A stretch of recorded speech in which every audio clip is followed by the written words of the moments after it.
सधैँ जस्तै आज पनि म यहाँ उपस्थित हुनुभएका हाम्रा आदरणीय अतिथिज्यूहरूको छोटो परिचय तर्फ लाग्छु।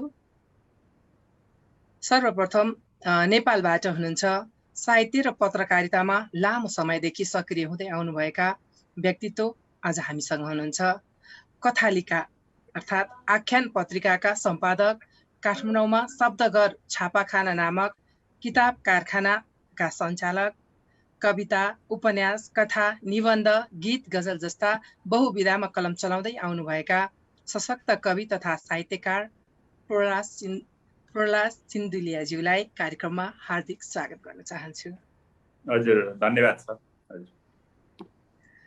उहाँको आफै पनि स्वनाम धन्य हुनुहुन्छ, उहाँको धेरै परिचयहरू छ। म अब हाम्रो वार्तालापको क्रममा फेरि उहाँको परिचय जोड्दै जानेछु। अहिले एकदमै छोटो परिचय दिएको मात्र हो सुरुवातमा। त्यस्तै गरी अमेरिकाबाट हुनुहुन्छ, अमेरिका एनआरएनका उपाध्यक्ष, साहित्यकार, कार्यक्रम सञ्चालक, अनि शाखाका महासचिव, त्यस्तै गरी विभिन्न साहित्यिक र सामाजिक सङ्घ संस्थाहरूमा निरन्तर लागिरहनुभएका साहित्यकार, कार्यक्रम सञ्चालक, आदरणीय व्यक्तित्व सर्वज्ञ वाग्लेजीलाई कार्यक्रममा हार्दिक स्वागत गर्न चाहन्छु। हजुर, धन्यवाद, नमस्कार। त्यस्तै गरी न्युजिल्यान्डबाट हुनुहुन्छ, अहिले उहाँ त्यहाँ चाहिँ मध्यरात भन्दा पनि अझै बढी भइसकेको छ। यस्तो समयमा पनि एउटा साहित्यलाई माया गरेर साहित्य प्रतिको उहाँको लगाव यहाँबाट पनि बुझ्न सकिन्छ। हामीसँग हुनुहुन्छ न्युजिल्यान्डबाट डाक्टर वीरेन्द्र केसीज्यू। उहाँ चाहिँ न्युजिल्यान्डको चाहिँ नेपाली साहित्य समाज न्युजिल्यान्डको उपाध्यक्ष हुनुहुन्छ भने नेपाली साहित्य समाज साउथ आयरल्यान्ड न्युजिल्यान्डको अध्यक्ष हुनुहुन्छ। त्यस्तै गरी विभिन्न साहित्यिक र सामाजिक सङ्घ संस्थाहरूमा आबद्ध भएर काम गर्दै आउनु भएको छ भने नेपाली भाषा र साहित्यमा न्युजिल्यान्डका हरेक कार्यक्रमहरूमा उहाँको सहभागिता रहेको छ। उहाँ चाहिँ विभिन्न विधामा गजल, मुक्तक, कविता लगायतका विधाहरूमा कलम चलाउनुहुन्छ। डाक्टर वीरेन्द्र केसीज्यूलाई कार्यक्रममा हार्दिक स्वागत गर्न चाहन्छु। हजुर, धन्यवाद। त्यस्तै गरी कतारबाट हुनुहुन्छ, लामो समयदेखि कतारमा रहेर नेपाली भाषा र साहित्यको सेवा गर्नुको साथसाथै साहित्यिक र एनआरएनका समेत विभिन्न पदहरूमा बसेर उहाँले कार्य गरिसक्नु भएको छ। सीताराम थापाज्यू, उहाँ चाहिँ अन्तर्राष्ट्रिय नेपाली साहित्य समाज कतारमा 2012 नै हुनुहुन्छ। उहाँले चाहिँ अनेसासको कतारको अध्यक्ष पनि हुनुहुन्छ, अनेसास कतार च्याप्टरको अध्यक्ष हुनुहुन्छ। त्यस्तै गरी साहित्यका विविध विधामा कलम चलाउनुहुन्छ। कवि तथा साहित्यकार सीताराम थापाज्यूलाई कार्यक्रममा हार्दिक स्वागत गर्न चाहन्छु। धन्यवाद, नमस्ते सबैजनालाई। हामीले छोटो परिचय यहाँहरूको छोटो परिचय मैले गराएँ। सर्वप्रथम त यहाँहरू सबैजना आफ्नो क्षेत्रमा स्वनाम धन्य हुनुहुन्छ, त्यही पनि यो कार्यक्रममा आज उपस्थित हुनुभएको छ। हामी धेरै जसो चाहिँ यहाँहरूको सृजनातिर नै लाग्छौँ। सबैभन्दा पहिला हामीले कुराकानी भन्दा पहिला सबभन्दा पहिला आजको हाम्रा प्रमुख अतिथि हुनुहुन्छ प्रहलाद सिन्धुलियाज्यूको चाहिँ एउटा कविताबाट कार्यक्रम सुरु गर्छौँ।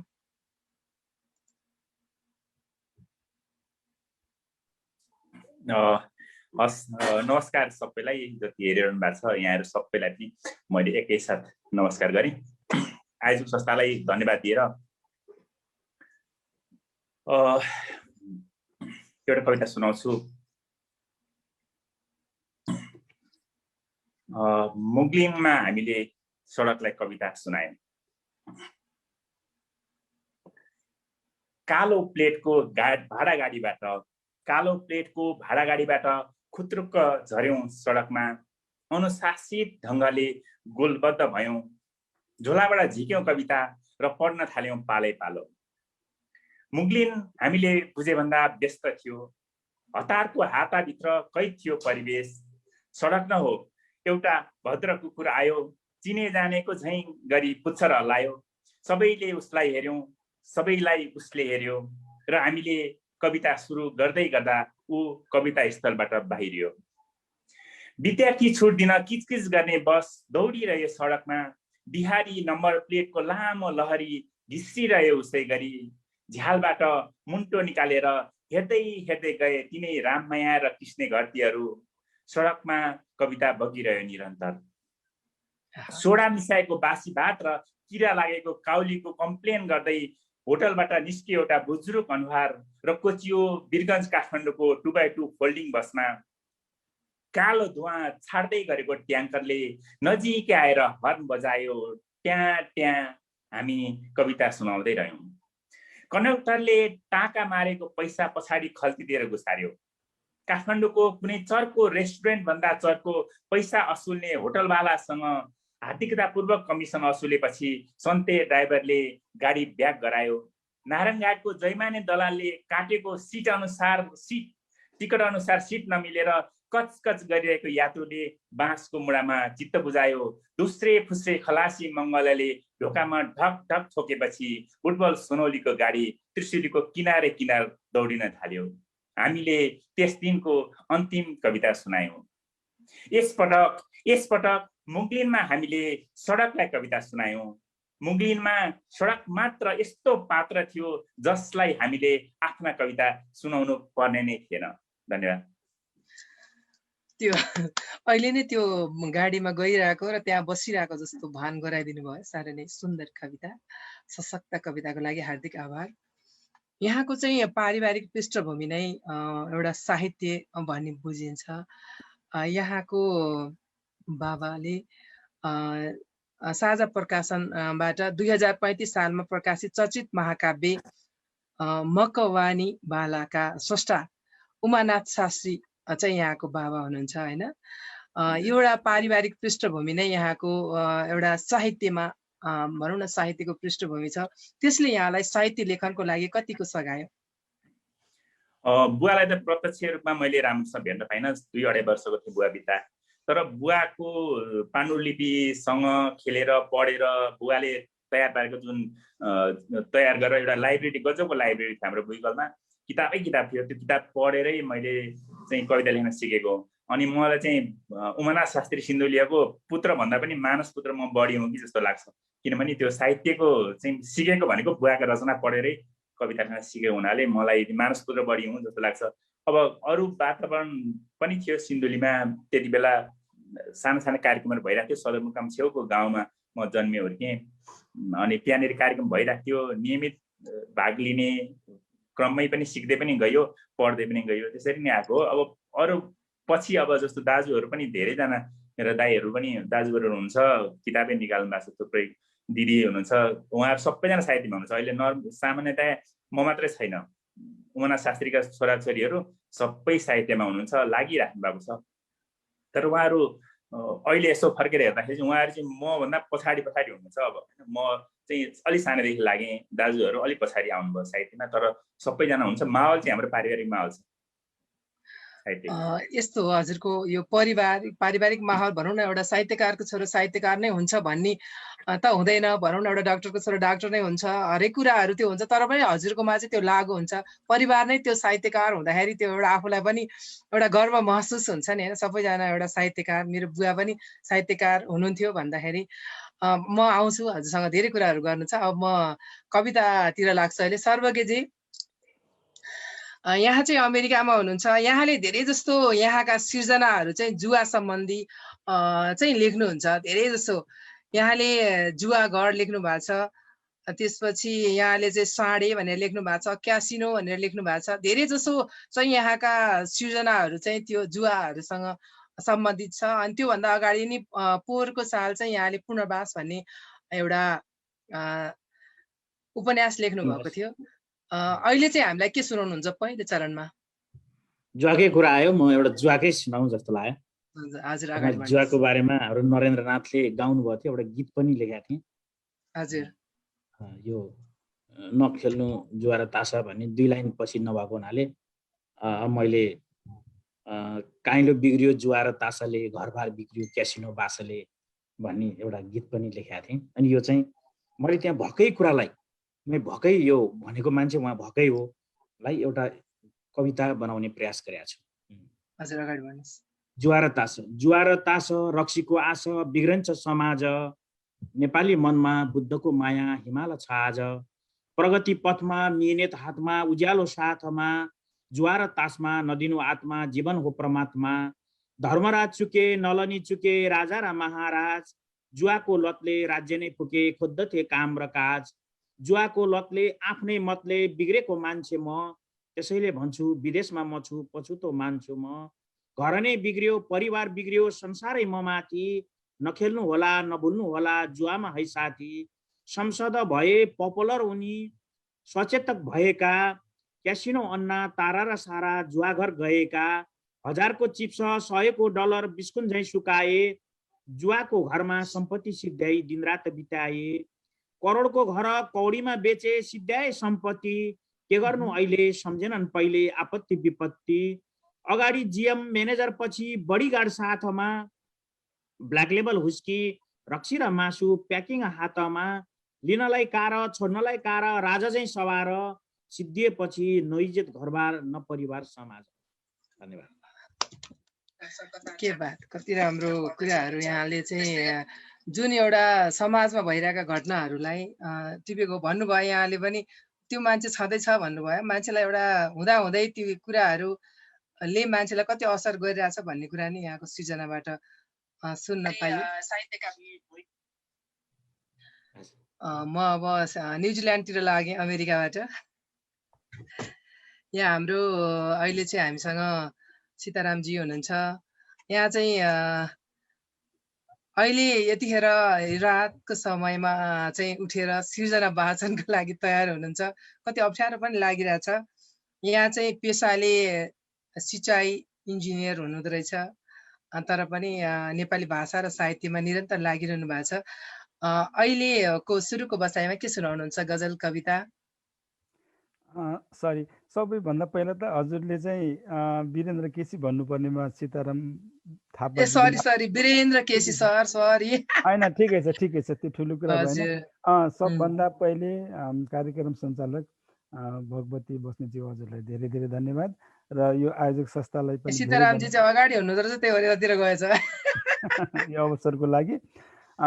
जुम मार्फत सँगै रहनुभएका सर्वदीय वरिष्ठ साहित्यकारजीहरू लगायत इन्टरनेट मार्फत हामीलाई संसारभरबाट हेरिराख्नुभएका सम्पूर्ण साहित्य प्रेमी महानुभावप्रति म हार्दिक अभिवादन गर्न चाहन्छु।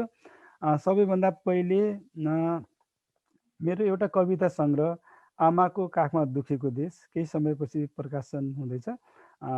त्यही कविता सङ्ग्रहको पहिलो कविता आमा बाबा शीर्षक कविताको 4वटा लाइनहरूबाट म हजुर हामी सबैका आमा बाबा जहाँ जहाँ हुनुहुन्छ सबै आमा बाबाप्रति सम्मान र सम्झना गर्न चाहन्छु। सन्ततिको खुसी किन्न आफ्नै रगत रित्याइदिने, सपना विपना सारा जीवन हाँसी हाँसी सिद्ध्याइदिने, जलिदिने हाम्रा निम्ति मैन बत्तीको शिखा जस्तो, सृष्टिभरि आमासरी छैन कोही बुवा जस्तो। यसपछि म आजको मेरो पहिलो कविता जसको शीर्षक छ झन्डाको माया, यो पनि मेरो त्यही प्रकाशनमै कृति आमाको काखमा दुखेको देश कविता सङ्ग्रहबाट हो। यो नेपाली लोक छन्दमा छ, म त्यसलाई छन्दमै गाउने कोसिस गर्छु।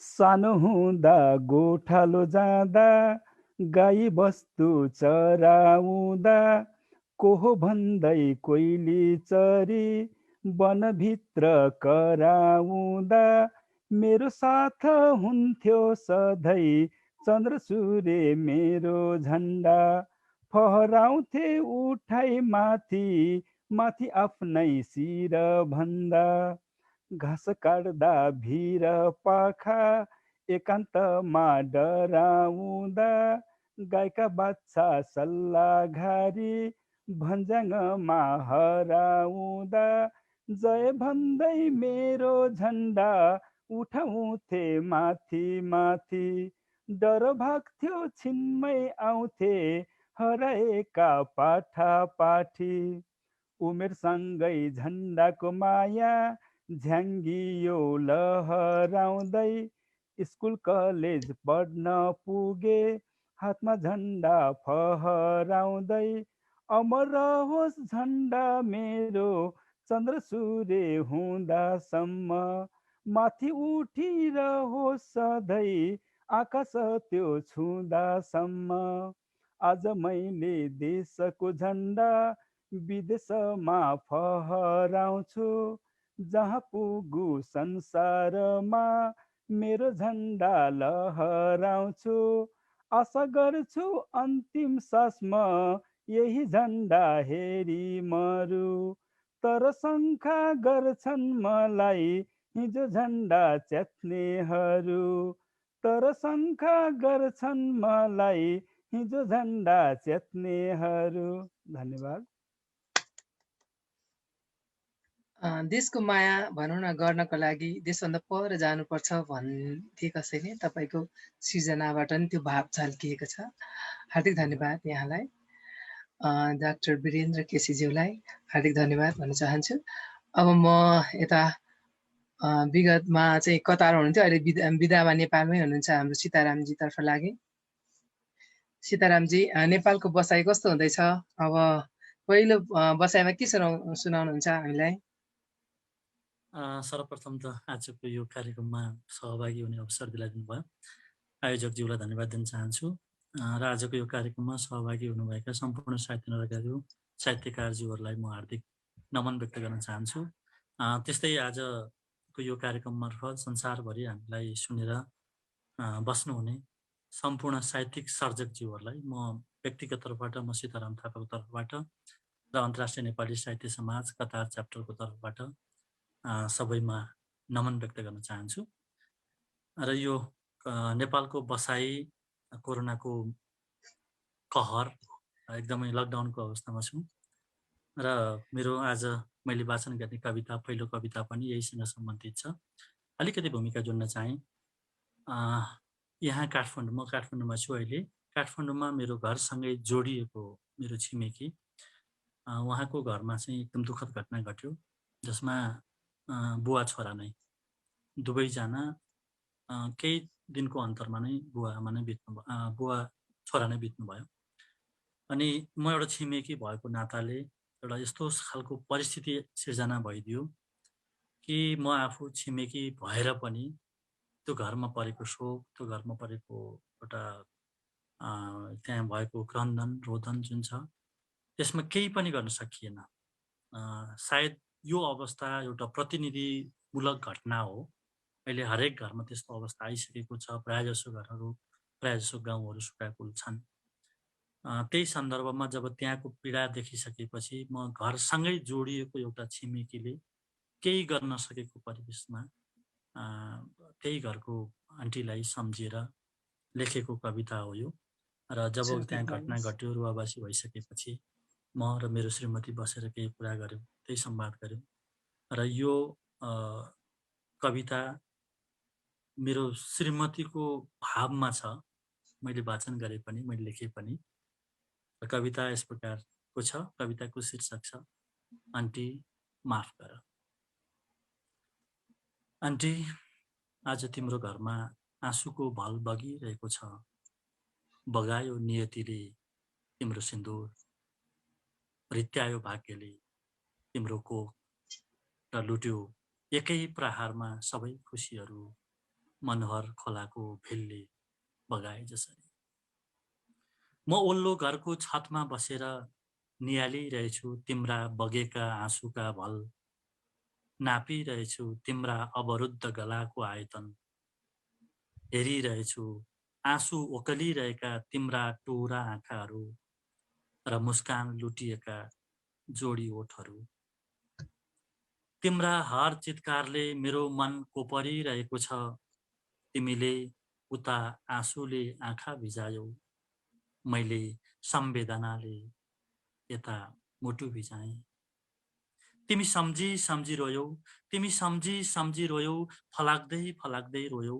म रुँदै रुँदै सम्झिएँ, तिमीसँग सम्झना बाँकी केही रहेन, मसँग बिर्सन सक्ने केही रहेन।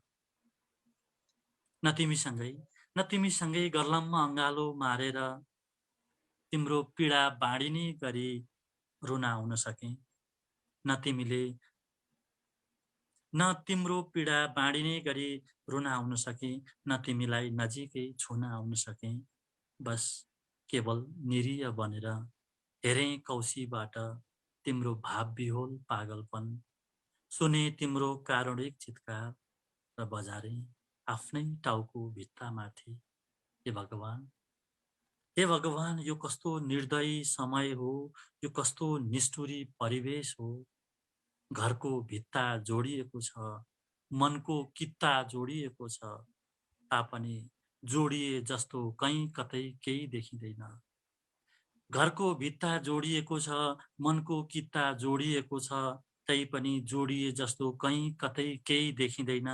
छिमेकी भएर केही गर्न सकिँदैन, सकिने पुरा पनि गर्न मिल्दैन। कुनै बेला एक बटुकी तिउन बाँडेर खायौँ, 2 पात साग बाँडेर खायौँ, एउटा रोटीको ठुन्को बाँडेर खायौँ, सिङ्गो खुर्सानीको ढेँडी भाँचेर खायौँ, पल्लो पल्लो छतमा बसेर एउटै घाम बाँडेर ताप्यौँ, एउटै बादलले दुवैजना बाँडेर उसियौँ। भूकम्पका बेला चिच्याउँदै घरबाट सँगै निस्कियौँ, आलुबारीका खस्रा ड्याङमा कुर्कुच्चाको सिरानी हालेर कयौँ त्रसित कम्पित रात बिताएँ। च्यातिएको एउटै त्रिपालको आधा पानीले म भिजेँ, आधा पानीले तिमी भिज्यौ। एउटा घरबाट भात तिमीले बोक्यौ, अर्को घरबाट तिउन मैले बोकेँ। सँगै डरायौँ, सँगै करायौँ, बिहाका कसार सँगै बाँडेर खायौँ, पूजाका प्रसाद सँगै चुँडेर खायौँ, सँगै बसेर पिँडालु तास्यौँ, एउटै नाङ्लोमा गावा सुकायौँ, एउटै ताईमा सेल पकायौँ, मन्दिर सँगै गयौँ, बजार सँगै गयौँ, न कहिल्यै तेरो भन्यौ, न कहिल्यै तेरो भन्यौ, न कहिल्यै मेरो भन्यौ, न तिमीले मलाई कहिल्यै परबस भन्यौ, न मैले तिमीलाई कहिल्यै उदासर भने। तर आज तिम्रो घरमा आँसुको भल बग्दा, तर आज तिम्रो घरमा आँसुको भल बग्दा म निरीह भएर कौशीको बारमा टाउको अड्याएर तिम्रो चित्कार सुनिरहन परेको छ। न तिमीले यता आइज भन्न सक्छौ, न तिमीले यता आइज भन्न सक्छौ, न म उता जान्छु भनेर जान सक्छौ। यस्तो निरीह छिमेकी हुनु पनि के छिमेकी हुनु, यस्तो निरीह छिमेकी हुनु पनि के छिमेकी हुनु। आन्टी माफ गर, आन्टी माफ गर, आज बल्ल थाहा पाएँ छिमेकी हुनु भनेको, आज बल्ल थाहा पाएँ छिमेकी हुनु भनेको मर्दाको मलामी, जिउँदाको जन्ती होइन रहेछ। आन्टी माफ गर, आज बल्ल थाहा पाएँ छिमेकी हुनु भनेको जिउँदाको मलामी, छिमेकी हुनु भनेको मर्दाको मलामी, जिउँदाको जन्ती होइन रहेछ। धन्यवाद। सर्जकहरू भनेको नै अब सृजनाहरू, समयको सृजना उतार्ने एउटा व्यक्तित्व हुन् भन्ने कुरा पनि हो। समयलाई र परिस्थितिलाई सर्लक्क उतार्नु भएको छ, मन भावुक बनाउने सृजनाको लागि हार्दिक धन्यवाद यहाँलाई। अब म हाम्रा आजका आदरणीय अतिथितर्फ लाग्छु। उहाँको चाहिँ थुप्रै बहुविधामा कलम चलाउनुहुन्छ। उहाँले चाहिँ थुप्रै सृजनाहरू, झन्डै 2 दर्जन जति कृतिहरू उहाँको प्रकाशित छ। उहाँको बाहिर एक मुठी तुषारो, शब्दहरूको नेपथ्य, चुपचापको अन्त्य, झन्डालाई डिबी पर्यो भने के हुन्छ,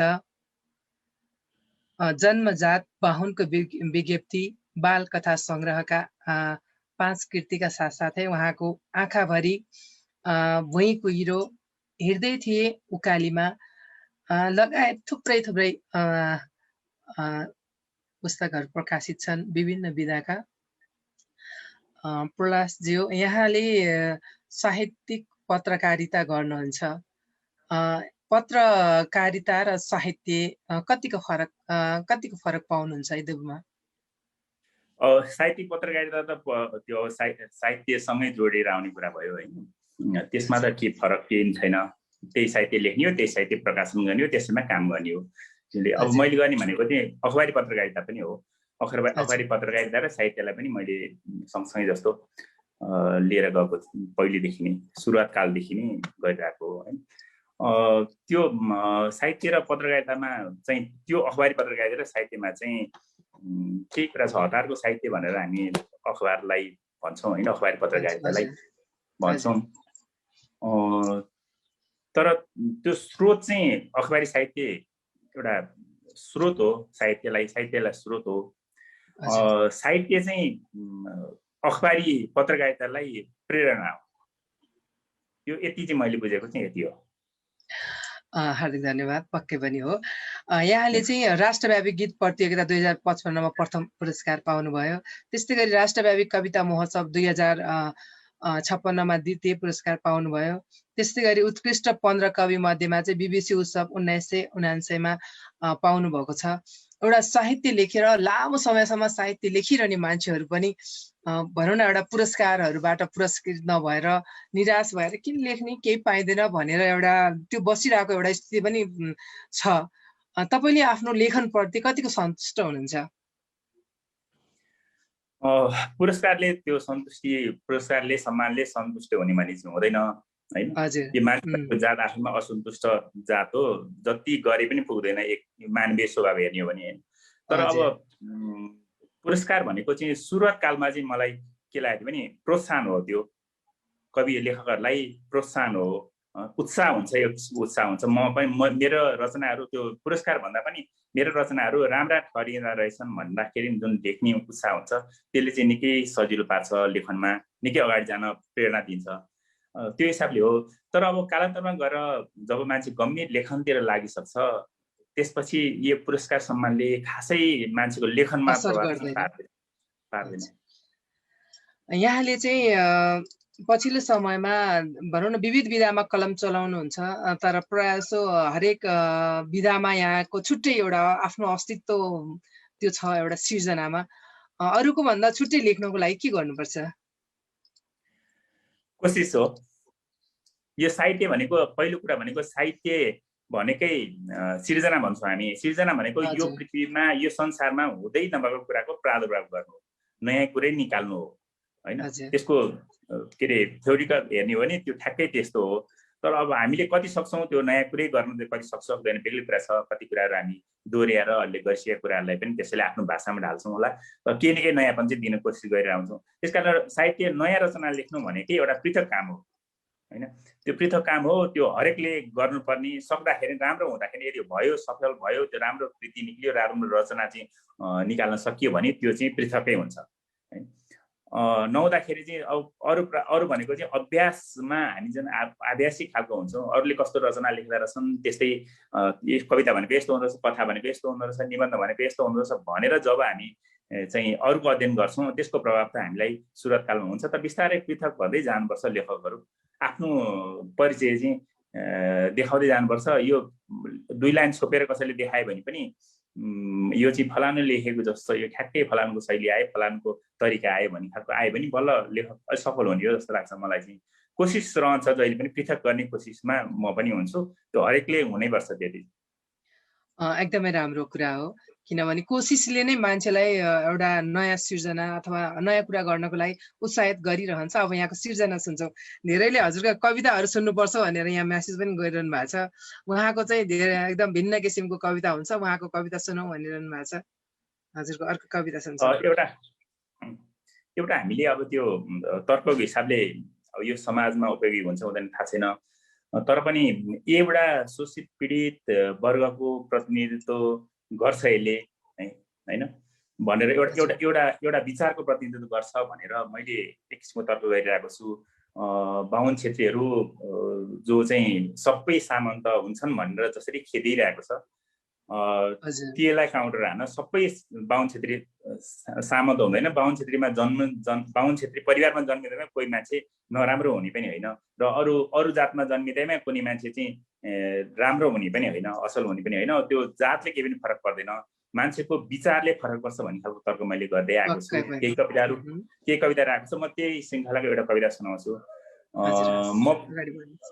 म पनि नेपाली हुँ झप्पड नेपाली, म पनि नेपाली हुँ झप्पड नेपाली। तेरो जिजुबाजेले मेरो जिजुबाजेलाई कुन्नी के गरेथ्यो भन्दै मसँग सिङ्गौरी खेल्न उद्धतहरूको भिडमा तिमी पनि रहेछौ। ओ बालसखा झप्पड नेपाली, तिम्रो त्यो पुस्तैनी त्राससँग 12 हातको टाँगोले पनि नछुने मान्छे कतिन्जेल उभिरहन सक्छु यो विवेक शून्य कठघरामा। भ्रूण भएर यस पृथ्वीमा श्वास लिन थाल्नुभन्दा युगौं अगाडिका सवालहरूको कसरी उत्तराधिकार लिन सक्छु। म तिमी जस्तै खुट्टा भएको मान्छे, बाँच्नका लागि खाँदा खाँदै खान बाँकी घाँस छोडेर हिँडेको छु, निदाउँदा निदाउँदै निदाउन बाँकी निद्रा त्यागेर हिँडेको छु, देख्दा देख्दै देख्न बाँकी सपना हापेर हिँडेको छु। एउटा सामान्य स्वाभिमान बोकेर छातीमा यो देशको सडकमा निसङ्कोच हिँड्न बाहुन जात लेखिएको एक टुक्रो नागरिकता मलाई पनि काफी छैन। म पनि नेपाली हुँ, झप्पड नेपाली। यो देशको ऐन अनुसार कुनै पनि प्रकारको जातीय सद्भाव, यो देशको ऐन अनुसार कुनै पनि प्रकारको जातीय भेदभाव सहन म पनि बाध्य छैन।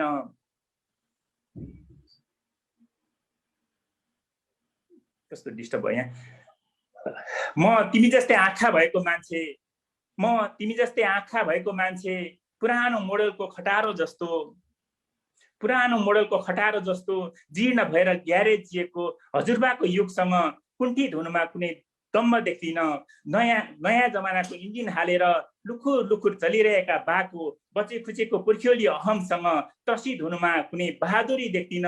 तिम्रो घरमा नछिरेको धेरै भयो, तिम्री आमाले पकाएको नखाएको धेरै भयो। यसको अर्थ तिम्रो अचेलको शब्दकोशले अर्कै लगाउँछ भने लगाओस्। वर्षौं भयो मैले मेरी आमाले छोएको पनि खान पाएको छैन।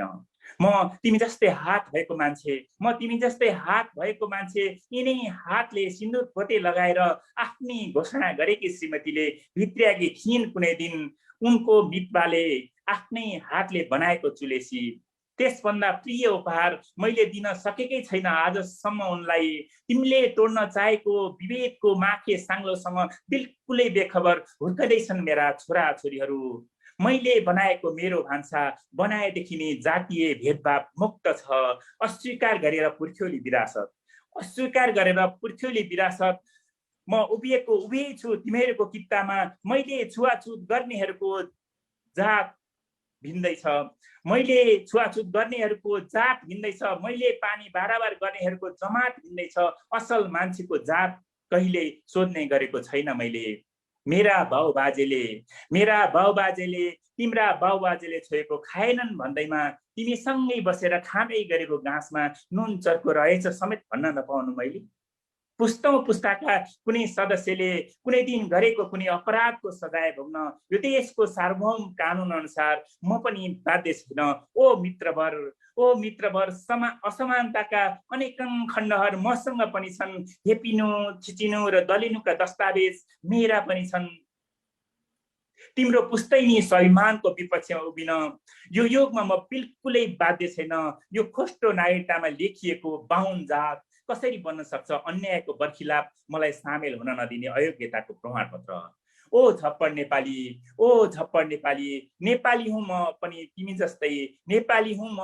तिमी जस्तै, बिल्कुलै सक्षम छैन यो विश्वको कुनै पनि देशको कुनै पनि संविधान तिमीलाई र मलाई फरक नेपाली मान्न। धन्यवाद। पक्कै पनि साह्रै मिठो पनि छ र यसमा धेरै कुराहरू छन्। सशक्त छ कविता। पक्कै पनि हामी जबसम्म चाहिँ एउटा एक समान हौँ भन्ने हामी सबैमा भाव हुँदैन, बाहुन भन्ने तल्लो जात र माथिल्लो जात भन्ने कुराहरू जबसम्म हट्दैन समाजमा तबसम्म चाहिँ एउटा समानता भएको समाजको हामी कल्पना गर्न सक्दैनौँ। एउटा कविहरूले नै ती कुराहरूलाई चाहिँ एकदमै भित्रदेखिबाट लेख्न सक्छ, भन्न सक्छ भन्ने कुरा नै हजुरको कवितामा झल्केको छ। हार्दिक आभार यहाँलाई। सर्वज्ञजीतर्फ लागे। सर्वज्ञजी धेरै अगाडि म चाहिँ जब इजरायलमा थिएँ त्यतिखेर नै उहाँले चाहिँ साहित्यिक वाचनालय भनेर त्यतिखेरदेखि चलाउनु हुन्थ्यो। अहिले पनि अनिशासको चाहिँ साहित्यिक वाचन श्रृङ्खलाहरू चलाइरहनु भएको छ। लेख्नमा पनि त्यतिकै सक्रिय, कार्यक्रम सञ्चालन गर्न पनि त्यतिकै सक्रिय, निरन्तर दिइरहनु भएको छ। अब धेरै कुरा लामो गर्ने चाहिँ धेरै कुराहरू छन्, तर हामीसँग समय कम भएको भएर यहाँको सृजना सुन्छौँ। दोस्रो हजुर, मैले चाहिँ हजुरको एउटा त्यो जुवा घर लेख्दाखेरि यो धेरै वर्ष हजुर अगाडि लेखेको शपथ ग्रहण भन्ने मैले एउटा लेखाएरै छु अनि त्यसको हजुर अलिकति भनेर एउटा छोटो कविता भन्छु हुन्छ हजुर हुन्छ हुन्छ यो शपथ ग्रहणमा मैले त्यति बेला लेखाएरै छु नेपाल आमाले छोराहरूलाई के भन्छन् मलाई थाहा छैन सानो टुक्रा मात्रै तर आफ्नो राज्य गुमेपछि राज्य खोस्नेको डरले उल्टै उसको सेवा गरेको बेलामा सञ्जयकी आमा विदुलाले कायर छोरालाई महाभारतमा यसरी भन्छन् हे आमा भनी डाक्दछौ किन वृथा झन्रुन्छ मेरो मन हे बाबु कसरी भनिकन गरौँ माया तिमी नै भन हिँड्नु लज्जित भई डरेर तिमीले धिक्कार हो भन्दछु तिम्रो देह हुँदा पनि मृतक नै ठानी घृणा गर्दछु जन्मेनौ किन क्लीब भइकन बरु बन्ने थियो निष्क्रिय जो दिन्थ्यौ धन वस्त्र त्यही पुरुषको बस्थ्यौ चिताई जय मैले पुनर्वास त्यो लेख्दाखेरि त्यहाँ भित्रै आएर मान्छे मारिदियो जो हाम्रै थियो पहिला तपाईको यो हाम्रो भन्दा धेरै उता त्यो सम्पूर्ण नगरसम्म जग्गा थियो जमिन थियो त्यहाँ कोही सरकार धेरै भए धेरै राज्यहरू फर्किए राजा पनि हुनुहुन्थ्यो धेरै थिए पछि अरू धेरै राजा बनेर आए तर कसैले त्यहाँ सीमाको बारेमा कुरा गरेन हल्ला धेरै आउँछ बाढी धेरै आउँछ तर त्यसरी नै जसरी मैले पुनर्वासमा पिल्लर भनेर राखेँ त्यसरी त्यो पिल्लरको नामै दिएर राखेँ त्यसरी पुस्तक त्यति मैले लेखेको देखिनँ गोविन्दलाई भित्रै आएर मारिया रहेछ अनि त्यो एउटा मैले भनेर यहाँलाई म सबैले भन्छन् छोरालाई इन्जिनियर बन डाक्टर बन म अमेरिकामा छु मैले मेरो छोरालाई नेता बन भने मैले यो भन्न मन लाग्यो एउटा कविता यहाँहरूलाई नेता बन छोरा सिस्टम बना हेरा फेरा ताकत जमा आफ्नै डेरा स्विस बैंकमा खाता खोल पैसा कमा बजा धोल उठा चन्दा बना धन्दा मारपिट गरा अन्धा धुन्दा पहाड तराई जात जाति सबलाई लडा आफूमाथि अन्धा धुन्दा व्यापार बन्द राजधानी जस्तै बडा दुर्गन्ध हैजा बडा बराबर जनता मार राजगर भोका नाङ्गा बेरोजगार देशमा जोगी हुन नजाऊ हो यसमा आफ्ना छोरा विदेशमा पढा जनताका छोरा देशमा लडा गुण्डा गिर्दी आफ्नो मर्जी ऐलानी गुठी लालपुर्जा फर्जी धर्म बेच पटापट समाज फुटा समाज फटाफट संस्कार मास मन परी चला चर्को भाषण दे सुका गला सपना बाँड भटाभट कमाउनु कमा फटाफट सोझा जनतालाई जोत्नु जोत आफ्नो महलमा हिराले पोत हाम्रो किसानी बन्द गरा विदेशीको गरामा पानीले भरा नदी नाला बेचिदे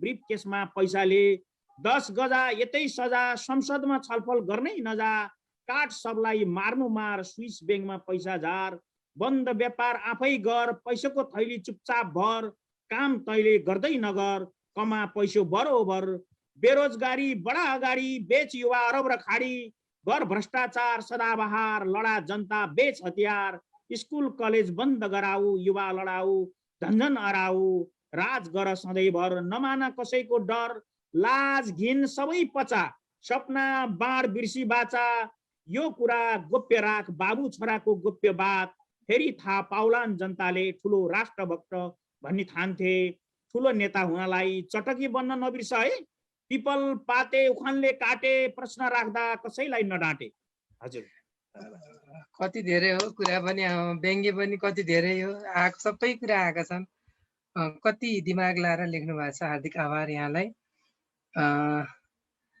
सुन्दर कविताको लागि यहाँ अलिअलि कमेन्टहरू आएको छ हाम्रो पूर्ण सरका लागि यहाँ लेखेको छ आहा असल मान्छेहरूको जात सोध्ने गरेको छैन मैले भनेर लेख्नु भएको छ हाम्रो दीपिका ढकालले त्यस्तै गरी नरेन्द्र राज परसाई सरले लेख्नु भएको छ बधाई छ जय होस् जय जय जय भनेर लेख्नु भएको छ हाम्रो यहाँ हाम्रो सीतारामजीको कवितालाई सुन्दर मार्मिक र समयको चोटको चिरफार सीताराम थापाज्यूको रचना वाचन भन्नुभएको छ थुप्रै छ अरू पनि अब म यतैतिर लागेँ अब हाम्रो डाक्टर वीरेन्द्र केसी सरतर्फ लागेँ न्युजिल्यान्डबाट यहाँ चाहिँ त्यहाँ विभिन्न कार्यक्रमहरूमा सशक्त रूपमा लागिरहनुहुन्छ। प्रत्येक कार्यक्रमहरू अनलाइनका कार्यक्रमहरूमा पनि यहाँका सृजनाहरू सुनिरहनु पाइन्छ।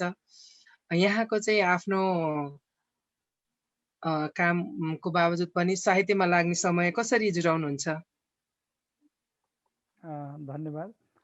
जस्तो न्युजिल्यान्डमा 2016 देखि नेपाली साहित्य समाज न्युजिल्यान्ड भनेर न्युजिल्यान्डमा रहनुभएका अग्रज स्रष्टाहरूले स्थापना गर्नुभएको छ।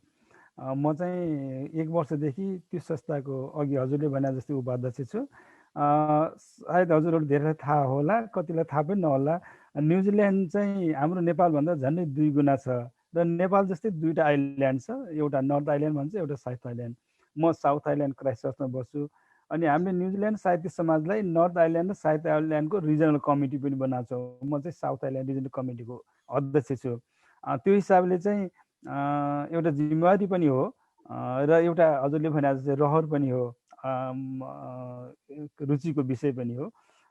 त्यो भावनाले चाहिँ हामीले के गर्छौँ भने न्युजिल्यान्डमा खास गरी धेरै स्रष्टाहरू हुनुहुन्न, मुस्किलले 15-20 जना जति छौँ होला। त्यसैले कार्यक्रम गर्दा धेरै ठुलो कार्यक्रम गर्न सम्भव त छैन। सानो सानो कार्यक्रम र हाम्रो यहाँको अन्डरस्ट्यान्डिङ अनुसार हामी के गर्छौँ भने 3 महिनामा एउटा अनलाइन कार्यक्रम गर्छौँ, वर्षमा एउटा लक्ष्मी जयन्तीको अवसरमा। र कुनै विषय जस्तो अहिले कोरोना आयो, यस्तै कहिलेकाहीँ यस्ता विषयहरूमा पनि साहित्य समाज न्युजिल्यान्ड पनि छ, न्युजिल्यान्डले पनि त्यो विषयमा चेतना जगाउने काम गर्छ है भन्ने हिसाबले त्यस्तो कार्यक्रमहरू गर्छन्। अनि कसरी समय निकाल्नुहुन्छ भन्नुभयो, त्यो चाहिँ कस्तो हुँदो रहेछ भने समय निकाल्ने भन्ने कुरा चाहिँ रुचिको विषय भएपछि समय निक्लिँदो रहेछ। र त्यसमा पनि अब सँगै काम गर्ने अरू साथीहरू पनि ल गरौँ भन्ने त्यो टिम भयो भने त्यसमा पनि ऊर्जा थपिँदो रहेछ। राम्रो समूह छ, राम्रो टिम छ र हामीले चाहिँ सक्दो यहाँको कोसिस चाहिँ अझै गरिरहेका छौँ। प्रगति हुँदै जाओस् भन्ने कामना हाम्रो। अब हजुरको सिर्जना सुन्छौँ। हवस्, धन्यवाद। मेरो यो कविताको शीर्षक छ तिम्रो र मेरो लकडाउन। यो कवितामा मैले एउटा बेचिएकी चेलीले अहिले कोरोनाको कारणले गर्दा जो लकडाउनमा बसिराख्नु परेको छ, यो अवस्थासँग आफ्नो लकडाउनको अवस्थालाई तुलना गरेको चित्रण गरेको छ। कविता यसरी सुरु हुन्छ।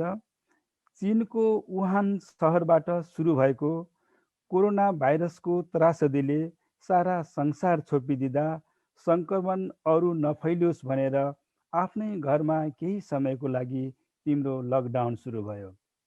बच्चा र आमा मध्ये एउटालाई मात्र बचाउन सक्ने चिकित्सकको कुरा सुनेर आफू मरेर मलाई जन्म दिने मेरी आमाको मृत्युपछि अर्की बिहे गरेर बाबा अर्कै भइदिँदा सौतेनी आमाबाट जब म बेचिए बम्बईको कालकोठीमा मेरो लकडाउन सुरु भयो। तिम्रो लकडाउन हरेक अखबारका पानाहरूमा छ, मेरो लकडाउन फगत कविता र गानाहरूमा छ। तिमीलाई सम्भावित मृत्युबाट बचाउन संसारले रक्षक बनेर हात फैलाएको छ, मलाई भने त्यही संसारले भक्षक बनेर पल पल मेरो जवानी मैलाएको छ। तिम्रो लकडाउनमा झरेको आँसु र मेरो लकडाउनमा झरेको आँसुको रङ्गमा समानता भए पनि रसमा आकाश पातालको भिन्नता छ। तिम्रो आँसुमा मृत्युको भय छ, मेरो आँसुमा जीवनको भय छ। तिम्रो लकडाउनको अन्त निश्चित छ, मेरो लकडाउनको अन्त अनिश्चित छ। तिम्रो लकडाउनको सीमा भाइरसको अन्तसँग जोडिएको छ, मेरो लकडाउनको सीमा मेरो जीवनको अन्तसँग जोडिएको छ। म चाहन्छु तिमीलाई तिम्रो लकडाउनबाट छिट्टै बाहिर निस्कनु परोस्, मलाई भने मेरो लकडाउनबाट जीवितै बाहिर निस्कन नपरोस्। किनकि तिम्रो लकडाउनको दुनियाँमा मान छ, मेरो लकडाउनको दुनियाँमा अपमान छ। तिमीले लकडाउनबाट मान कमाएका छौ, मैले लकडाउनबाट बदनाम कमाएकी छु। तिम्रो लकडाउनको अन्त मात्र होइन, अन्तिम भइदियोस्। विज्ञानले यस्तो चमत्कार गरिदियोस् कि फेरि कहिल्यै मानिसले घरभित्रै बन्द बस्नु नपरोस्। तिम्रो जस्तै मेरो लकडाउन पनि अन्तिम भइदियोस्। मानवमा मानवता मौलाओस्, महिलाप्रतिको विषालु नजरको अन्त होस्, ताकि फेरि म जस्तै अरू कुनै चेली यसरी कालकोठीभित्र लकडाउनमा बस्नु नपरोस्। धन्यवाद। बिम्ब कताबाट कता एउटा सर्जकले मात्रै जान्छ त्यस्तो कुराहरू विदेशमा बसे पनि एउटा महिलाहरूले भोग्नु परेका अझ पनि त्यस्ता प्रवृत्तिहरू त्यस्ता कृतिहरू भइरहेका छन् र त्यस्ता कुराहरूबाट कसरी उम्किन सकिन्छ भन्ने भाव पनि होला यसमा। सुन्दर कविताको लागि हार्दिक धन्यवाद यहाँलाई। अब म हाम्रो कतारतर्फ लागेँ। कतारको प्रतिनिधि गर्दै हामीसँग हुनुहुन्छ सीतारामजी। यहाँले चाहिँ धेरै लामो समयबाट कतारमा बसिरहनु भएको छ। भनिन्छ नेपालपछि साहित्यिक गतिविधि हुने अर्को एउटा देश भनेको चाहिँ कतार हो भनेर पनि भनिन्छ। त्यहाँ चाहिँ धेरैजना भनौँ न विदेश गएपछि चाहिँ साहित्यकार बनिहाल्ने भनेर पनि भनेको सुनिन्छ। धेरैजना चाहिँ त्यहाँ बसेर कविता मुक्तक अनि गजलहरू लेख्नुहुन्छ। साहित्यिक गतिविधिहरू राम्रै छ कतारमा। तपाईँले आबद्ध भएका सङ्घ संस्था अनि तपाईँले देख्नुभएको त्यहाँको साहित्य कस्तो लाग्छ यहाँलाई? धन्यवाद भगवतीज्यूलाई। यो कतार वास्तवमा साहित्यिक सर्जकहरूको लागि एउटा राम्रो उर्वराशील ठाउँ पनि हो। हुन त यो देशमा स्वदेशमा भन्दा विदेशमा पुगिसकेपछि बढी साहित्यिक रचनाहरू फुट्दा रहेछन्। हुन त वातावरण जहाँसुकै एउटै हुन्छ, तैपनि जब त्यहाँ एकजना कोही व्यक्ति कामको सिलसिलामा रोजगारीको सिलसिलामा पुगिसकेको हुन्छ, त्यसपछि त्यहाँको वातावरणले आफसे आफ आफ्ना मनका कुराहरूलाई व्यक्त गर्नको लागि घचघचाउँदो रहेछ। धेरै जसो त्यहाँ जुन आफ्नो कामको सिलसिलामा जाने जो व्यक्तिहरू हुनुहुन्छ, धेरै जसोले चाहिँ एउटा साहित्यिक रचनाहरू साहित्यसँग सम्बन्धित भएको पनि देख्न सकिन्छ। साहित्यिक माहौल राम्रो छ कतारमा। अनि अन्तर्राष्ट्रिय नेपाली साहित्य समाज सँगसँगै त्यहाँ एउटा नवोदित साहित्यिक वाचनालय पनि छ। दुईटा संस्थाले साझेदारी रूपमा सँगसँगै कार्यक्रमहरू गरिन्छ। र मुख्य कुरा के छ भने त्यहाँ लगभग हामी हरेक महिनाको दोस्रो शुक्रबार हाम्रो साहित्यिक वाचन डबली हुन्छ। सर्जकहरू जम्मा भएर आफ्ना रचनाहरू सुनाउने क्रम रहन्छ भने एकजना व्यक्तित्वलाई विशिष्ट श्रोता बनाएर कार्यक्रममा राख्ने हाम्रो प्रचलन पनि छ। र अहिले हामी भर्खरै यो महिना 113औं डबली सक्यौँ, जुन कि 113औं महिनासम्म लगातार हामीले डबलीहरू सञ्चालन गरिरहेका छौँ। झन्डै 9 वर्ष बढी भइसक्यो हामीले नियमित रूपमा, र कुनै पनि महिना हामीले डबली छुटाएका छैनौँ।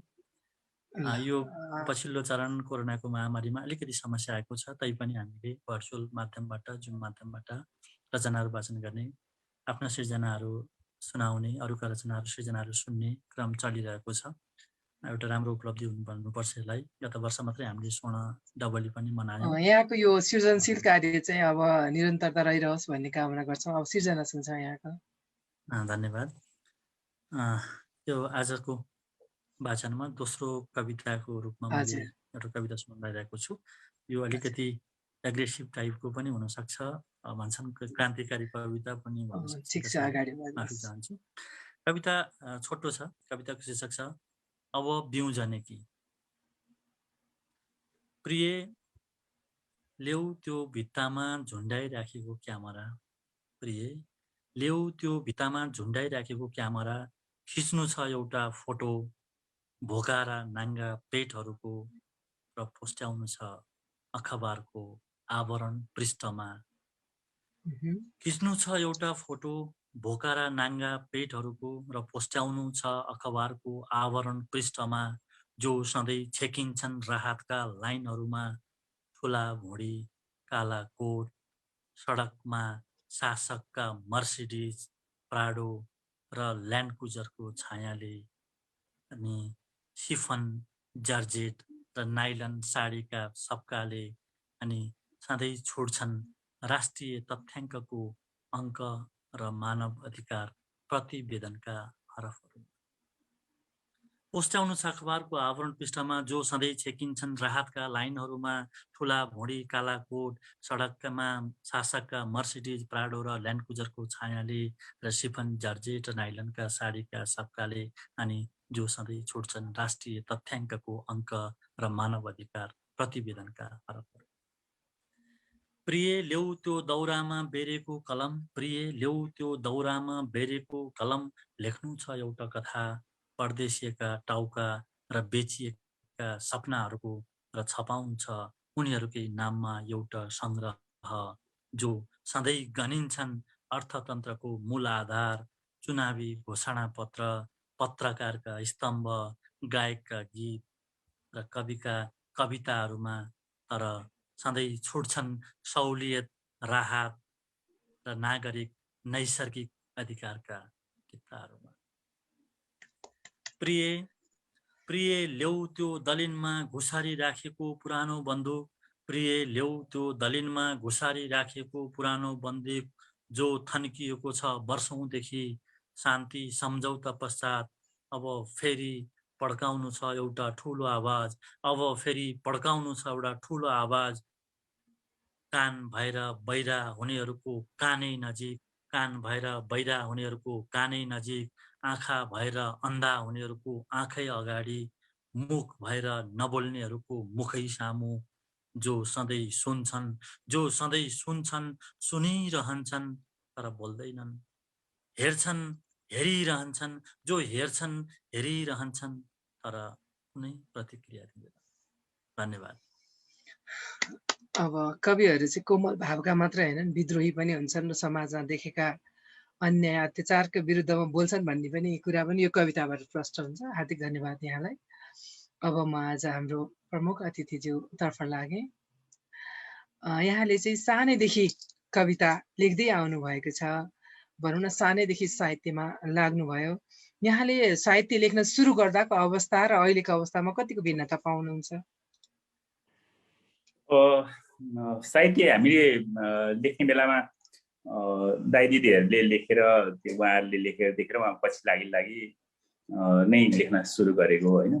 त्यति बेला यस्तो थियो, अब मलाई चाहिँ अहिले के छ भने 10 वर्ष त्यो राष्ट्रिय स्तरको भनौँ न, अब त्यो आवेश पनि नभनौँ त्यसलाई, राष्ट्रिय स्तरको पत्रिकामा आउन सक्ने हैसियत बनाएको 10 वर्ष पछाडि चाहिँ कसैले ढाप मारेर कविजी भनेर ढाप मार्दाखेरि कस्तो लाज लाग्थ्यो।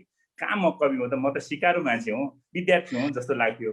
अहिले चाहिँ त्यो 10वटा कविता पनि लेखेको हुन्न अथवा 10वटा रचना पनि केही गरेको हुन्न, अनि तर त्यो एकदम वरिष्ठ भइहाल्नुपर्छ, एकदम ठुलो मान्छे भइसक्यो जस्तो होइन, 10 महिना पनि पुगेको हुँदैन लेख्न सुरु गर्दा। एउटा त्यो खालको धीरता चाहिँ अहिले देख्दिनँ म होइन। पहिले एउटा कुरो त्यस्तो छ, नयाँ लेख्नेहरूलाई पनि त्यस्तो छ, अनि अर्को कुरो के छ भने उमेरले एकदमै पाको भइसकेको मान्छे होइन, तर लेखनको हिसाबले भर्खरै सुरु गरेको हुन्छ। ती मान्छेहरू साहित्यमा लेख्न आउँछन्, त्यो तपाईँले बुझ्नुभयो होला, किनभने त्यो लेख्न सुरुवात गरेको भनेको त त्यो भर्खरको एउटा नयाँ मान्छे 18-15-20 वर्षको मान्छे जसरी सिक्छ, एकजना बुढो मान्छेले सुरु गरे पनि सिक्ने त्यसरी नै हो, लेखाइको स्तर त त्यही नै हो होइन। अकस्मात एकैचोटि रात उसले लेख्न सक्दैन, अभ्यास गर्दै जाँदा राम्रो होला, केही समयपछि अलिक छिटो होला, तर सुरुमा त्यही हुन्छ। तर केही समय केही रचना लेखेकै भरमा लेखेपछि अनि उसले एकैचोटि, किन मान्छे त उमेर छ नि त, उसको 60-70 वर्ष भइसकेको छ होइन, 50 वर्ष माथिको मान्छे छ, उसले लेख्न साथै एउटा 2-4वटा लेख्न साथै एउटा सानो झिनो मसिनो किताब निकाल्न साथै मलाई त्यो वरिष्ठ, त्यो वर्षौँदेखि त्यो सानो बच्चादेखि साहित्यमा लागिरहेको मान्छे होइन जो छ हो, त्यसकै हैसियतको आफूलाई ठान्दिने होइन। वरिष्ठ हुन आउने, सिधै एकैचोटि वरिष्ठ हुन आउने, जबकि अब लेखनको हिसाबले एकदमै केटाकेटी हो, एकदमै बच्चा हो, लेखनको स्तर पनि त्यस्तै हुन्छ। एउटा त्यो खालको छ अहिले देख्छु म। त्यो पहिले त्यस्तो हुन्न थियो, लामो समयसम्म साधना गरेको मान्छे पनि तपाईँको चाहिँ एकदम म साहित्यमा बच्चै छु, मैले कहाँ सिकेको छैन, कस्ता मान्छेसँग साहित्यमा भने जस्तो त्यो खालको हुन्थ्यो। अहिले त्यो चाहिँ छैन। अहिले मान्छेलाई तुरुन्तै स्याबासी चाहिएको छ, तुरुन्तै चर्चा चाहिएको छ, तुरुन्तै ठुलो मान्छे हुनु छ, त्यो फरक चाहिँ छ। तर अब अहिले धेरै मान्छेहरू लागेको छन् साहित्यमा, ज्यान फेरि लाग्ने मान्छेहरू धेरै छन्। त्यो हिसाबले हेर्दा चाहिँ फेरि अहिले चाहिँ जति पहिले पार्ट टाइम जस्तो गरी गर्थ्यो, अहिले मान्छे दिलो ज्यानले लागेको देख्दा चाहिँ असाध्यै आकर्षक पनि लाग्छ। फेरि केही मान्छेहरू त ज्यान छोडेर लागेको छन् साहित्य भनेपछि, त्यो विशेष कुरा हो अहिले फेरि। समकालीन नेपाली कवितामा पृथक दृष्टिकोणका कारण यहाँ चाहिँ विशेष चर्चामा हुनुहुन्छ। विशेष गरी यहाँका भनौँ न अरूले लेख्ने भन्दा एउटा पृथक दृष्टिकोणले यहाँले आफ्नो सिर्जना गर्नुहुन्छ। त्यो जस्तै गरी भनौँ न लेख्ने, अहिले भर्खर यहाँले भने जस्तै त्यस्तो गरी लेख्ने मान्छेहरू पनि छन्। अहिले प्रवासमा रहेका प्रवासी जो चाहिँ प्रवासिएका छन् उहाँहरूले पनि आफ्नो जहाँ पुगे पनि आफ्नो देशलाई सम्झेर आफ्नो माटोलाई सम्झेर त्यो कविताहरू लेखिरहनु भएको छ। वर्तमान अहिलेको यो साहित्यको अवस्था चाहिँ कस्तो पाउनु भएको छ यहाँले? त्यो तपाईँले भनेको जस्तो खालको सिर्जना चाहिँ कस्तो पनि प्रेम हो, त्यो माया हो होइन, त्यो भावना हो। भावनात्मक रूपमा एकदमै गहिरो भावना हुन्छ, गहिरो प्रेम हुन्छ, माया हुन्छ। त्यसमा साहित्य कति छ भनेर चाहिँ फेरि छुट्टै मूल्याङ्कन हुँदछ त्यसको पनि होइन। अब यहाँ भनौँ न, यहाँ चाहिँ आमालाई टिक्न नदिएर बस्न नदिएर धरधरी रुवाएर होइन, यो चाहिँ जहाँ गए पनि हुन्थ्यो, यो मेरो अनुहार हेर्नु पर्यो हुन्थ्यो यसको त भन्ने पारेर विदेश गएर अनि त्यही आमालाई सम्झेर धरधरी रोएर लेखेको चाहिँ साहित्य हुँदैन होइन। तर के भने हिजो पनि उसले आमालाई माया गर्थ्यो भने नैतिक रूपमा ऊ त्यो लेख्न सक्षम छ, किनभने हिजो पनि गर्थ्यो नि यहाँ आउँदा पनि होइन। तर आमालाई रुवाएर जानेहरूले पनि त्यो आमाकै रचना रुवाउने खालको रचना लेख्ने जुन छ होइन, त्यो छ, त्यो संवेदना बेग्लै कुरा हो। त्यसलाई साहित्यसँग जोड्न चाहिँ बेग्लै कुरा भयो। संवेदनाको हिसाबले एकदमै धेरै बाहिर देश बाहिर बस्ने मान्छेहरूको संवेदना म हेर्छु, हुरुक्कै हुने खालको संवेदना आउँछ। तर त्यसलाई राम्रोसँग लिपिबद्ध गर्न नजानेको नसकेको अलि अभ्यास कम भएको जस्तो नि देखिन्छ। धेरै जस्तो रचनाहरूमा यसो हेर्छु देखिन्छ, लोभ लाग्छ यो मान्छेको मजाले आफूले लेखकले सम्पादन गरेर राम्रोसँग गरिदिनु भने यो कति राम्रो रचना हुन्थ्यो होला भन्ने खालको रचनाहरू आइरहेको देखिन्छ। त्यो हिसाबले हेर्दा चाहिँ त्यो विषयको हिसाबले त धेरै कुराहरू बुझेका हुन्छन् बाहिर बसेर संसार देखेर लेख्नु र होइन। अनि यहाँ हामी त झन् साँच्चै भन्यो भने उहाँहरूको अगाडि त कोठे कवि हुन्छौँ होइन। हामीले त के देखाएको छौँ, नेपालको यी साना भूगोलमा त देखाएको छौँ होइन। हामीले के जानेकै छैन क्या, संसार देख्ने मान्छेले लेख्दाखेरि अलिक विशेष लेख्न सक्नुहुन्छ। त्यसमा अभ्यास चाहिँ एकदमै कमी हुन्छ। त्यो अभ्यास चाहिँ राम्रो गरे हुन्थ्यो जस्तो लाग्छ मलाई, बाहिर बसेर लेख्ने साथीहरूलाई चाहिँ विशेष गरी होइन। हार्दिक धन्यवाद यहाँको विचारको लागि। अब यहाँको सिर्जना सुन्छौँ। हामी करिब 1 घन्टा बिताइसकेका छौँ। यो प्राय कविताहरू मेरो कविताहरूमा चाहिँ कथा एउटा भित्र एउटा कथामा बुनेको हुन्छु, त्यस्तो खालको अभ्यास गर्छु म प्राय। सबै पात्रहरू वास्तविक पात्रहरू हुन्छन्, नाम जस्तो आछन्, नाममा पनि म वास्तविक घटनामै आधारित भएर लेखिरहेको हुन्छु। यो कविता चाहिँ सहरमा बसेर बुढाबुढी बुवाआमासँग सँगै सहरमा बस्ने छोराछोरीको कथा हो यो हैन। जहाँ चाहिँ वर्षदेखि बुढाबुढीसँग बसेर विचार मिल्दैन, सोचाइ मिल्दैन, के धेरै कुराहरू मिल्दैन, तैपनि मिलेर बसिरहेको एउटा परिवारमा आएर एक दिन आएर चुस्छ के भन के हो यो यस्तो पनि हो भनेर चाहिँ एक दिन मन भाडेर गइदिनेहरू माथि लेखिएको व्यङ्ग्यको पर कविता हो यो। सहरको वृद्धालय सुनाउँछु।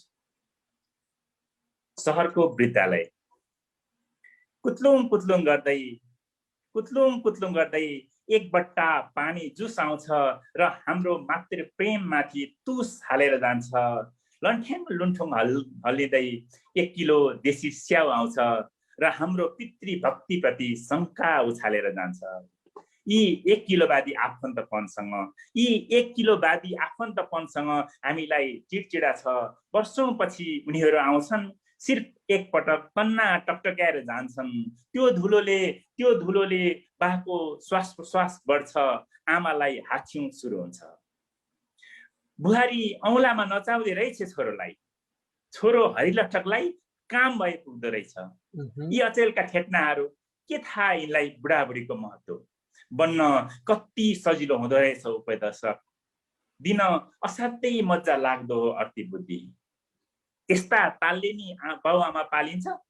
यो अतिरिक्त व्यङ्ग्य बाणले दुवै थरी मर्माहत हुन्छौं घरिघरि। सोधे के जवाब दिँदा हुन् तिनले, बा आमाले तिमीलाई कति वर्ष पाले अरे?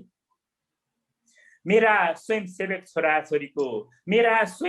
छोराछोरीको आदरको शब्दकोश कन्फ्युज हुन्छ।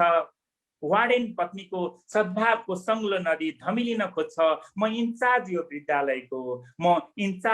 वृद्धालयको आफ्नै दैनिकीसँग भरङ्ग हुन्छु। बा आमाको पसिनाको घर जन्मजात भइरह्यो हाम्रो घर। हाम्रो पसिनाको घर कसरी हाम्रै बा आमाको भएन? जसको छत्र छारीमा छौं, जो बिना छेडभरमै अनाथ हुनेछौं, हामीलाई तिनै बा आमाकै नाक ठान्ने उल्टो शिक्षा कुन शिक्षालयले सिकाएर पठाउँछ? म स्वयं बा हुँ, म स्वयं बा हुँ, बा आमाका पुरा हुन नसकेका सपना जित्ने प्रयत्नमा छु। बा आमाको रक्तकण मिसिएको, इच्छा मिसिएको आफ्ना अधुरा रहरहरू समेटेर छोरोलाई बा बनाउने युद्धमा छु। मास्टरहरू आउँछन्, पढाएर जान्छन् नैतिक शिक्षा, नैतिकताकै बुढो रुखलाई। दीर्घ रोगीहरू आउँछन्, उपचार सिकाएर जान्छन्। भन्नेले जे सुकै भनुन्, आऊ हामी यो विद्यालय चालु राखौँ। तिमी वार्डेन बनिराख, म इन्चार्ज छँदैछु, छोराछोरी स्वयंसेवक बनिरहलान्। बडो आत्मीयतापूर्वक ढोकामा एउटा बोर्ड राखिदिउँ, 1 किलो विषादी ल्याउनेहरूलाई यो विद्यालयमा प्रवेश निषेध छ। धन्यवाद। कविताले नै सम्पूर्ण भावहरू व्यक्त गरेका छन्। धेरै यहाँ आएको छ, कमेन्टहरू पनि आएको छ। मैले अब त्यो कमेन्टहरू अलिक पछि पढ्ने विचार गरेँ। हामी चाहिँ 1 घन्टा करिब बिताइसकेका छौँ। हार्दिक आभार यहाँको सुन्दर कविताको लागि। अब म सर्वज्ञजीतर्फ लागेँ। सर्वज्ञज्यू, अब तेस्रो कविता सुन्छौँ यहाँको। हजुर, एकदम प्रोल्लास, देदीप्यमान, कान्तियुक्त, असाध्यै मिठो व्यक्तित्व पनि त्यस्तै हुनुहुन्छ। फेरि उहाँहरूको अगाडि मैले के भन्नु छ, मैले यो विशेष गरिकन अलिकति जुवाको बारेमा भनौँ कि थोरै 2 मिनेट। मैले यहाँ कति लेखिरहनु भएको जुवाको बारेमा, खेल्न मजा आउँछ रे के भनेर खुब लेखिरहनु भएको छ। यहाँ कमेन्ट मैले नपढ्या मात्रै, अलि समय यहाँ सिद्धि लाग्यो भनेर तपाईँलाई एकदम चाख मानेर सुनिरहनु भएको छ दर्शकहरूले। एकदम मैले जब गाउँमा म जाँदाखेरि बुवा सराका व्यक्तिहरू पनि चोकमा तास खेल्न छोड्नुहुन्थ्यो। यो सर बाबु आयो भने मैले बुवा हजुरहरू खेलेर बसेपछि हजुरहरू खेलेपछि हामी पनि सिक्छौँ, हामीले त हजुरहरूले त राम्रो कुरा सिकाउने भन्थे। त्यो चोकमा चौराहामा तासहरू बन्द हुन्थ्यो, लाइभ छ, सबैले सुन्नुहुन्छ त्यहाँ पनि। अनि एकचोटि त एकजना हाम्रो त्यहाँ प्रधान भएको एकजना व्यक्तिले अध्यक्ष, गाविस अध्यक्ष भएकोले खेल्नुभयो। त्यो भाइ त हो नि भन्नुभयो। अनि मैले एउटा उसमा न्युज निकालेँ। पछि त्यो सर्वज्ञले यसरी ऊ गरेछ भन्नुभयो। अनि पछि उहाँले खेल्न चल्नुभयो। अनि गाविस अध्यक्षबाट जुवाको उद्घाटन भनेर। अनि त्यसरी डराउनुहुन्थ्यो सबै। पछि म द्वन्द्वमा काठमाडौँ छिरेपछि अनि मलाई क्यासिनो भन्ने नि थाहा थिएन खास। अनि गाउँघरमा धेरै थाहा नि हुँदैन। अनि तर त्यहाँ चाहिँ जाहिर खान पुगेँ। म त्यहाँ काम गर्न पुगेपछि अनि मैले देखेँ, ओहो नेपालमा मान्छे कति धनी हुँदै रहेछन्। जुवा खेल्नका लागि अलिक दिन त्यो क्यासिनो बन्द हुँदाखेरि मलेसिया अनि यता लस भ्याकस पुगेर फर्किने, अनि बाहिर गएर तास खेल्ने टिमहरू, ग्रुपहरू जाने। ओहो कति धेरै पैसा रहेछ मान्छेहरूसँग, कति धेरै जुवामा गयो। र त्यो पहिलो क्यासिनो नेपाल क्यासिनो हो एसियामै। र त्यो क्यासिनोबाट टटलले अनि उनले र वादवा उनीहरूले अरू अन्त खोले। वादवाले इन्डियामा, अनि त्यसपछि मकाउमा, हरेक ठाउँमा नेपालकै क्यासिनोबाट खोलियो। नेपालमा त्यहाँ भएका काम गरेका कर्मचारीले अहिले पनि पैसा पाएन, उनीहरूले जम्मा गरेको पैसा अहिले पनि पाएका छैनन्। तर देशले अहिले पनि ट्याक्स पाएन। र कति क्यासिनोहरू बन्द भएर फेरि अर्कै नाउँमा खोलिन्छ। यति धेरै भ्रष्टाचार हुन्छ। अनि त्यो क्यासिनोमा छापा मार्न आउँदाखेरि पुलिसहरूले आफै खबर गर्ने अनि आफै आउने। अनि त्यहाँ खेलेका मान्छेहरू, अनि त्यहाँ मन्त्री भएको मान्छे, अनि त्यो झन्डा लाएर बाहिर गाडी छ, अनि मान्छेले रक्सी खाएर अनि बाहिर बोकेर लान पर्ने यी दृश्यहरू। अनि त्यो ठुल्ठुला हाकिमहरू, सचिव भएकाहरू अनि आएर भित्र आएर खेल्ने।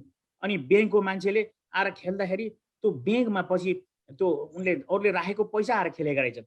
यस्ता धेरै घटनाहरू भएपछि मलाई त्यसले छोयो। अनि यो विषयलाई कसले लेख्छ त भनेर अनि मलाई लेख्न मन लाग्यो। र त्यो विषयलाई बाहिर ल्याउनु पर्छ। र अरूले पनि यो विषयमा कसैले लेख्नु भएन। र अर्को दाजुभाइ नबिग्रियोस्। र यस्तो मान्छे जसले दुध पनि नखाने, त्यो दुध बाहेक चिया पनि नखाने, रक्सी नखाने मान्छे अनि क्यासिनोमा छिर्दाखेरि, उहाँले पहिला एउटा इन्जिनियर हुनुहुन्थ्यो। नेपालमा 42 सालमा त्यो जुन साइन गर्न लाग्यो दरबारबाट हुँदाखेरि, उहाँ त्यत्रो चाहिँ उहाँको दाजुभाइहरू सबै एकदम ठुल्ठुलो हुनुहुन्थ्यो। उहाँले क्यासिनोमा त्यो पार्केटहरू, त्यो रोयल क्यासिनोमा छिरेर त्यो क्यासिनोको त्यो डिजाइन गर्न छिरेको मान्छेले भित्र छिर्नुभयो। एक दिन हेर्नुभयो, खेल्नुभयो, गर्दा गर्दै बनकालीका 2टा घर, गाडी हेर्नुहोस्, अनि 2 रोपनी जग्गा, त्यो बल्खुका। यस्तो सक्ने मान्छेहरू कति हुनुहुन्छ। मैले अहिले सचेतक भनेको व्यक्तित्वहरू अनि अब के भनौँ अब होइन मैले भन्दाखेरि धेरै मान्छेहरूको नाम आउँछ हजुरको अब धेरै भन्दाखेरि चित्त दुख्लाहरूलाई अब हजुर कविता सुन्छौँ। अनि ती सब देखेँ मैले। देखेपछि अनि मैले यिनीहरू लेखेको यो त्यसैले मैले त्यो जुवामा मैले कलम चलाएँ र मैले चाहिँ धेरै ठुल्ठुला मान्छेहरू पनि त्यहाँभित्र देख्ने मौका पाएँ। प्रोड्युसरहरू, फिल्म बनाउनेहरू, आज यो चाहिँ उगेर आएको छु भन्नेहरू, हिरोहरू, धेरै मान्छेहरू देखेँ, सक्कली नक्कली रूपहरू। र त्यो भोलि कफी हट कफी बन्ने छ। मैले जुन दिन मेरो त्यो तपाईँको संस्मरण म निकाल्छु, मैले जुवाको बारेमा जुन मैले एउटा पुरै सिङ्गे किताब निकाल्छु र त्यति बेला त सत्य लेख्नुपर्छ। अनि त्यो दिनमा म एकदमै तयार छु। र यसो भनेपछि मैले जुवा चाहिँ खेल्नुहुन्न, यसले कसैले पनि राम्रो गर्दैन। र 5000 वर्ष अगाडि विदुरले भन्नुभएको छ, जुवा खेल्नु खराब हो यसमा, या जुवा खेल्नु खराब हो यसमा, प्रत्यक्ष दुष्कर्मको होला दुस्सह दुर्विपाक पचिता यो दुःखको द्वार हो। तस्मात नराख्नु हट तिमी प्रत्यक्ष दुष्कर्मको होला दुस्सह दुर्विपाक पचिता यो दुःखको। तर भनेर उहाँले जब धृतराष्ट्रले अब क्यासिनो बनाउनु पर्यो, पाण्डवहरूलाई हराउनु पर्यो भन्ने दुर्योधनको प्रस्तावलाई उहाँले आएर भन्नुभयो र उहाँले त्यसरी उत्तर दिनुभयो। यो सिङ्गो महाभारत पनि त्यसरी नै भयो र मैले यो खेल्नुहुन्न भनेर मैले यसमा कलम चलाएको। अब म कवितामा गएँ ढिलो नगरिकन, समय नै भयो। मैले धेरै हाम्रा चेलीबेटीहरू बलात्कार भएको, म कञ्चनपुरको मान्छे, निर्मला हत्याकाण्ड भयो, त्यस्तो त धेरै छन्, छाउपडी हत्याकाण्डहरू, धेरै काण्डहरू भएपछि मैले यो बलात्कारको विषयमा एउटा कविता लेखेको थिएँ। आज त्यो भन्न मन लाग्यो, मलाई आफै कविता जाने भयो।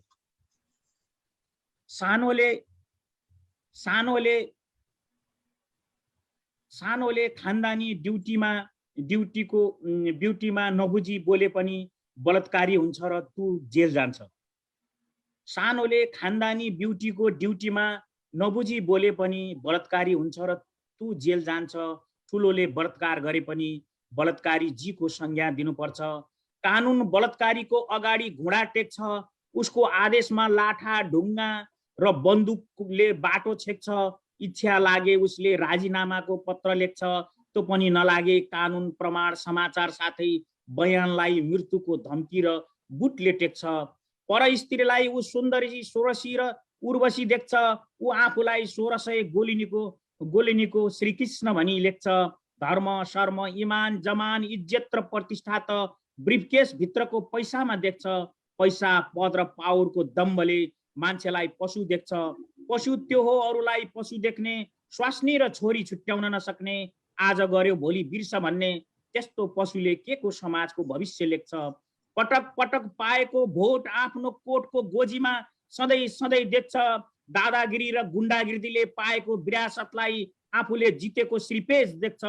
त्यसैले सबैले इज्जत गरेर भनेको श्रीमानलाई आमा दिदी बहिनी र सबै चेलीको श्रीमान भन्ने मानस पटलमा लेख्छ। ऊ मूर्ख हो, कुकुर गोरु र पशु जस्तै आफैलाई हुर्काउनेलाई नै गुर्काउँछ। त्यसैले जमिनमा 4 हात खुट्टाले टेक्छ। अविवेकी दुराचारी बलात्कारी बदमाश गुण्डागिर्दीको मूर्ख बुटले न्याय समानता लोकतन्त्र समाजवाद र गणतन्त्रको घाँटीमा टेक्छ। त्यसैले सधैँ आफ्ना पछाडि जी लेख्छ। जनतालाई ऊ सधैँ बेकुफ सोची आफूलाई सर्वशक्तिमान देख्छ। आफ्नो इतिहास अन्तमा आफ्नै हातले बलात्कारी जी भनी लेख्छ। कानुन उसको अगाडि घुँडा टेक्छ। आफूलाई बचाउन ऊ सभापतिको मूल्याङ्कनमा माथाले टेक्छ। पटक पटक पीडितलाई भाइबरमा मेसेज लेख्छ। कानुनले जुटाएको प्रमाण नष्ट गर्न आदेश लेख्छ। त्यो घटनालाई बिर्स भन्ने जिरह पटक पटक लेख्छ। ऊ आफूलाई सर्वशक्तिमान देख्छ। पटक पटक यी र यस्तै बग्रेलती केसहरू सल्भ गरेको नजारालाई नजिर बनाउने आदेश लेख्छ। बलात्कारी जी भन्ने मानार्थ राख्दा आखिरमा आफ्नै बाबुको बिहे देख्छ। धन्यवाद। धेरै कुराहरू छन्, हार्दिक धन्यवाद। कविताले धेरै कुरा बोलेको छ। यहाँ चाहिँ पक्कै पनि एउटै कवितामा धेरै किसिमको भावहरू व्यक्त गर्नुभएको छ। हार्दिक धन्यवाद यहाँलाई। म अब डाक्टर वीरेन्द्र केसी सरतर्फ लागेँ। यहाँको तेस्रो कविता सुन्छौँ हामी। अब चौथो कवितासम्म आइपुग्न सक्दैनौँ जस्तै भइसकेको छ। 1 घण्टा 10 मिनटमा हामी भइसकेका छौँ। हजुरको कविता सुन्छौँ अब तेस्रो कविता। म चाहिँ छोटकरीमा एउटा हजुर मुक्तक अनि एउटा हजुर हस् दुईटा लाइन मात्रै र एक हजुर हस् दुईटा चाहिँ म त के अरे हाइकु भन्छु है त। ल हजुर हजुर अगाडि बढ्नुहोस्। मुक्तक यसरी सुरु हुन्छ। मेरो माया उनको नाममा थियो जबसम्म, उनले मेरो मायालाई तौलिन् तबसम्म।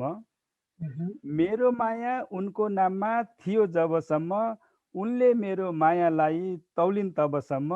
जब मैले मेरो माया अर्कैलाई सुम्पे, माग्न किन नआएको भन्छन् अबसम्म। अब म एउटा गजलको मतलब 2 लाइन सुनाउन चाहन्छु। बचपनमा सँगसँगै खेलेको साथी, नातामा ऊ मेरो मित थियो। बचपनमा सँगसँगै खेलेको साथी, नातामा ऊ मेरो मित थियो। ऊ रुनुको कारण उसकै हार थोरै, धेरै त मेरो जित थियो। यसपछि म केही हाइकुहरू सुनाउन चाहन्छु। यो मुटुभित्र मेरो देशको चित्र सधैँ पवित्र। हाम्रो कहानी सुख खोजे नाममा दुखी जवानी। हाम्रो सङ्घर्ष खोजी खुसी र हर्ष, दुःख निष्कर्ष। अन्तिम हाइकु।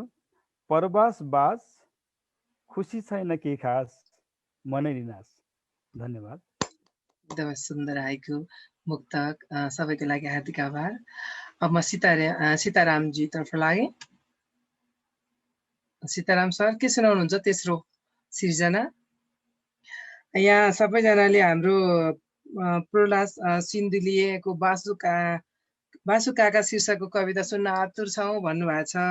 निरोज दुमजाली कोइराला सरले अनि लक्ष्मी भट्टराईजीले निरोज दुमजाली कोइराला बासु काका पालो आउला जस्तो छैन भन्दै हुनुहुन्छ। पालो आउँछ। सीतारामजी जानुभयो क्या? उहाँको नेट प्रब्लम छ भनिरहनु भएको थियो। सीतारामजी हुनुहुन्छ। हजुरको सिर्जना सुन्छौँ अब। माफी चाहन्छु, यो नेटले अलिकति प्रब्लम देखियो एकैछिन। समयको पाबन्दीलाई ख्याल गर्दै म छोटो रचनातिर लागेँ। म चाहिँ यसपटक छोटो गजल सुनाउँछु एउटा। हजुर अगाडि बढ्नुहोस्। मेरो गजल यस प्रकार छ। म गजलको त्यति ज्ञाता त होइन, तै पनि लेख्ने प्रयास गरेको छु। यो कस्तो देश हो, महिनै पछि सरकार फेरिन्छ। यो कस्तो देश हो, महिनै पछि सरकार फेरिन्छ। हप्तै पछि मन्त्रीमण्डल फेरिन्छ, आकार फेरिन्छ। यो कस्तो देश हो, महिनै पछि सरकार फेरिन्छ। खै कस्तो संविधान लेख्यौँ हामीले, आफै बुझ्न नसकिने। खै कस्तो संविधान लेख्यौँ हामीले, आफै बुझ्न नसकिने। व्याख्यै पछि यसको रूप फेरिन्छ, प्रकार फेरिन्छ। महिनै पछि मन्त्रीमण्डल फेरिन्छ, आकार फेरिन्छ। मर्ने त आखिर जनतै रहेछन्, मर्ने त आखिर जनतै रहेछन्, जो सत्तामा आए। मर्ने त आखिर जनतै रहे।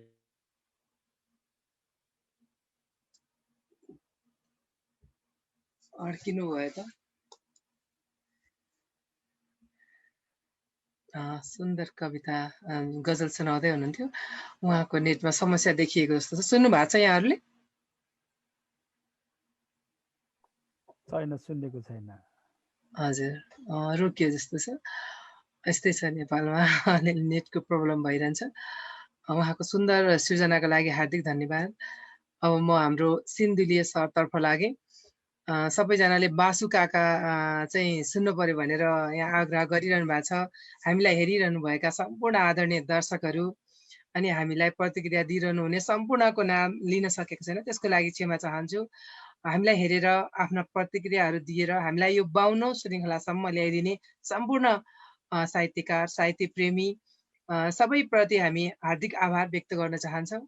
यहाँहरूको यो साथ अनि सपोर्टले हामी 52औं श्रृङ्खलासम्म आइसकेका छौँ। अझ पनि यहाँका सल्लाह सुझावको लागि हामी अपेक्षा गर्छौँ। सिन्धुली सर, हजुरको बासु काका भन्ने सिर्जना सुनौँ अनि अरू कुरा गरौँ न अलिअलि। कविता सुनाउँछु त्यो। म मर्न यहाँ आएको होइन शीर्षक यसको। हजुर। बासु काका घरहरू बनिरहेका छन् सहरमा, रामजी शङ्कर र रामकुमारको बन्यो, धर्मले बनाई, बद्रीको पनि बनिसक्यो, शिवे धुनको ताल खोजिरहेको छ घर। सम्झनुहोस् हाम्रो गाउँबाट मरिन खोला लाने लासहरूको सङ्ख्या घटिरहेछ। गाउँमा कोही तलमाथि परे भने मलाई खबर गर्न भनिदिनु होला। मर्नलाई मात्र भने पनि ऊ आउनेछ गाउँमा। यहाँको आर्यघाटमा आफ्नो चिता जल्ला जस्तो लाग्दैन मलाई। त्यही गाउँका मान्छेहरूले काँध हाल्नु पर्नेछ मेरो लास। खबर पाएँ भने त्यसैका लागि पर्म लाउन भने पनि मैले आउनै पर्छ त्यो गाउँमा। सत्य बासु काका घर घडेरीको के कुरा गर्नु, दाल चामलको जोड टार्न पनि मुस्किल छ यहाँ। बाटामा नजिकका साथीहरू भेट्दा पनि हिँड्न मन लाग्छ नदेखे झैँ गरी। साटिसकेको छ साथीहरूसँगको सम्बन्ध ऋण सापट्टिको लामो सूचीसँग। मेरो हालत देखेरै होला श्रीमतीले सपना देख्न छाडेकी छे अचेल। देखिहाली भने पनि ऊ श्याम श्वेत सपना मात्र देख्छे। रङ्गीन सपनाले आँखा बिगार्छ, ऊ छोरीलाई पनि यही सिकाउँछ। बासु काका गाउँले हुनुमा विस्मात ठान्नेहरू धमाधम सहरमा बनाइरहेका छन् घर। सायद सहरिया हुन नसकेरै होला। गाउँको मान्छे हुनुमा रत्तिभर हिन्तावास छैन ममा। बरु गर्व छ तपाईको लास लगिने बाटोबाटै मेरो लास पनि लगिनेछ। तपाईलाई आगो लगाइने जङ्गलकै दाउराबाट मेरो शरीर पनि हुनेछ यस धरतीमा विलीन। सत्य बासु काका मलाई विस्मात छैन घर नहुनुमा, विस्मात छैन दुई छाक मिठो खान नपाउनुमा। मलाई हार्नु छैन, जित्नु छ यो सहरसँग। जितेकै अनुहार बोकेर फर्कनु छ गाउँमा। त्यो गाउँ जहाँ म जन्मिएँ, जहाँको धुलोमा खेल्दै म हुर्किएँ, त्यहीँको धुलो उडाउँदै मलाई आफ्नो मलामी हिँडाउने रहर छ। म मर्न यहाँ आएको होइन बासु काका। पल्लो कोठाको मान्छेले समेत थाहा नपाउने गरी मर्नु छैन मलाई यो सहरमा। धन्यवाद। साह्रै मार्मिक कविता, हार्दिक आभार। त्यही भएर सबैले सुन्न चाहिरहनु भएको रहेछ, यति राम्रो कविता रहेछ। त्यही भएर यहाँको चाहिँ प्रकाशनको सङ्घारमा रहेको सुप्रसिद्ध हास्य व्यङ्ग्यकार भैरव अर्यालको जीवनीमा आधारित आख्यान भग्न भैरवको अन्तिम तयारीमा लागेका उनका बाग बजार बोल्दैन कथा सङ्ग्रह, गैयाटार गमक उपन्यास र सहरको विद्यालय कविता सङ्ग्रह कहिले आइपुग्छ त बजारमा?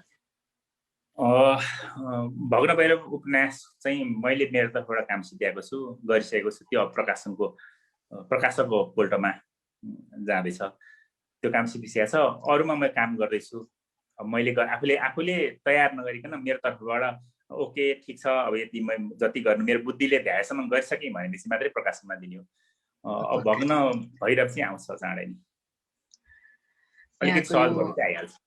हजुर, छिट्टै चाहिँ प्रकाशन होस् भन्ने शुभकामना, अग्रिम बधाई पनि दिन चाहन्छु हामी सबैको तर्फबाट। खुसी लागेको छ यहाँ चाहिँ आज हामी अतिथिका रूपमा हामीले यहाँलाई पाएका छौँ। यहाँका सुन्दर र सशक्त कविताहरू पनि हामी सुनिरहेका छौँ। हामी कार्यक्रमको अब अन्ततिर छौँ।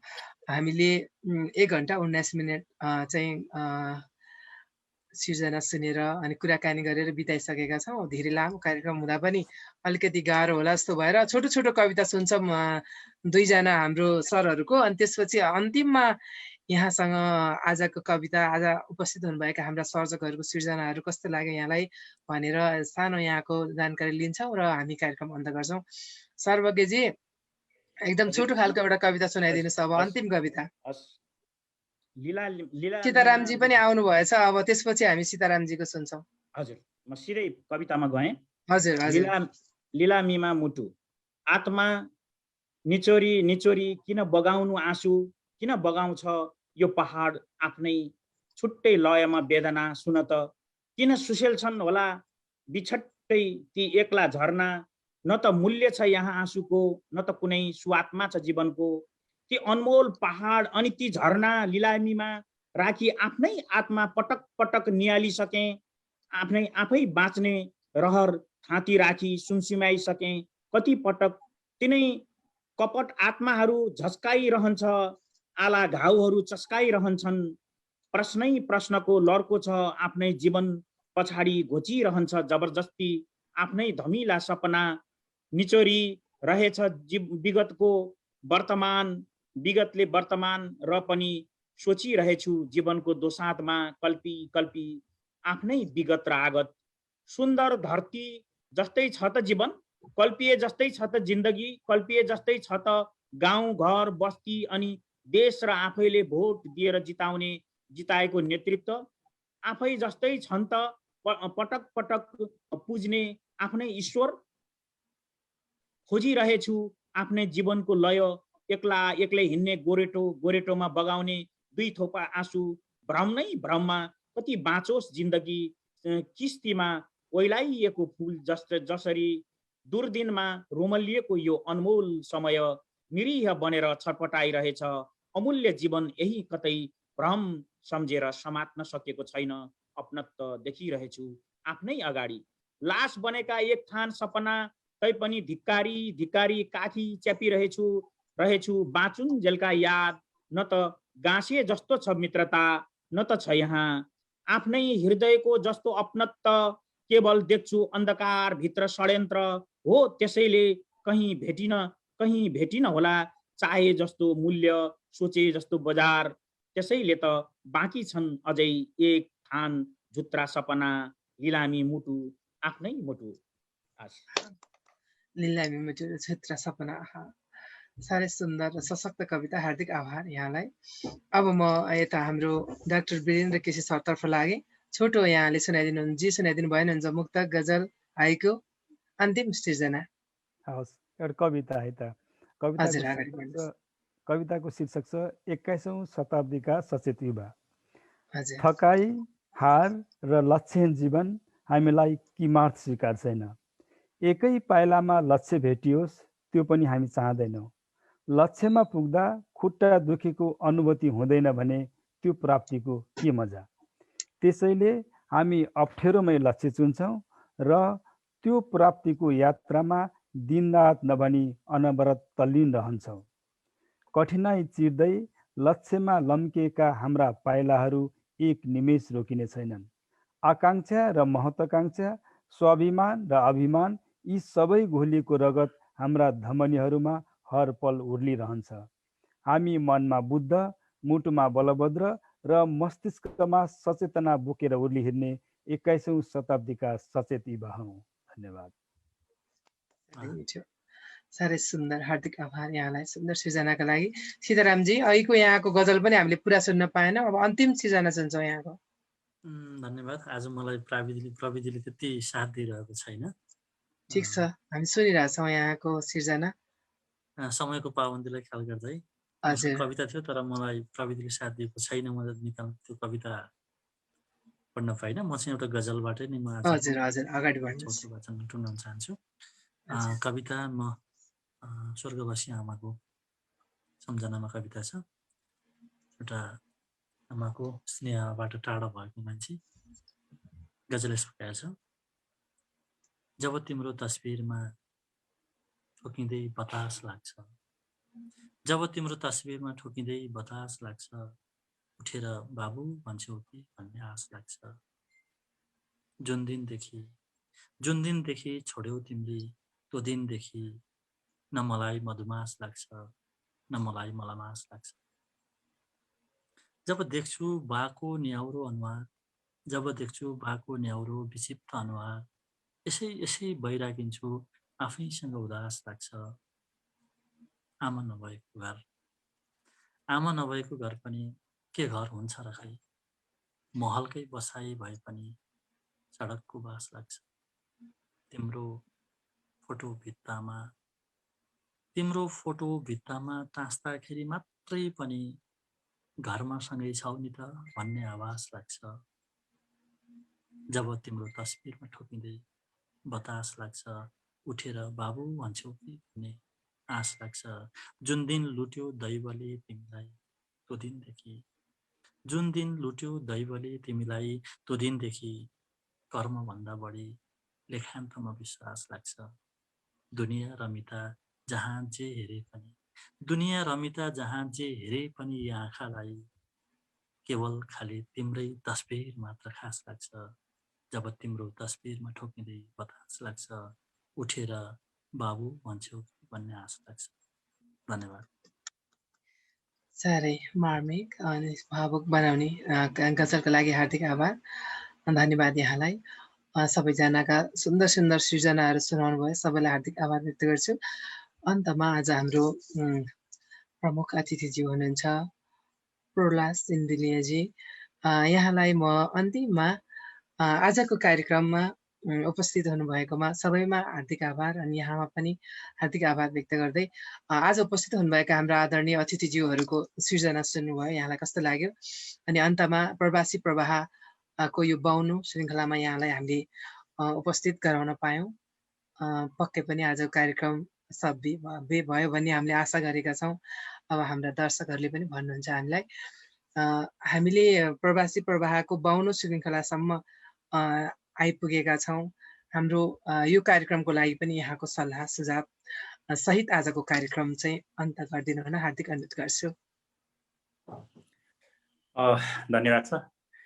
सिर्जनाको चाहिँ यो सबभन्दा गाह्रो काम चाहिँ कस्तो हुन्छ भने अझ लेखक प्रत्यक्ष रचना सुनाएपछि अनि कस्तो लाग्यो भनेर सोध्यो भने त्यसको जवाफ दिन मलाई असाध्य अप्ठ्यारो लाग्छ होइन लेखकलाई।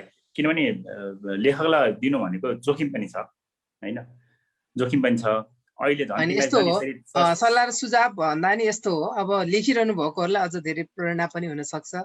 आफ्ना कमी कमजोरी भयो भने त्यसलाई मैले यस्तो गर्नुपर्छ भन्ने पनि हुन्छ, त्यसलाई हामीले सकारात्मक रूपमा लिने किसिमले भन्न खोजेँ हो मैले।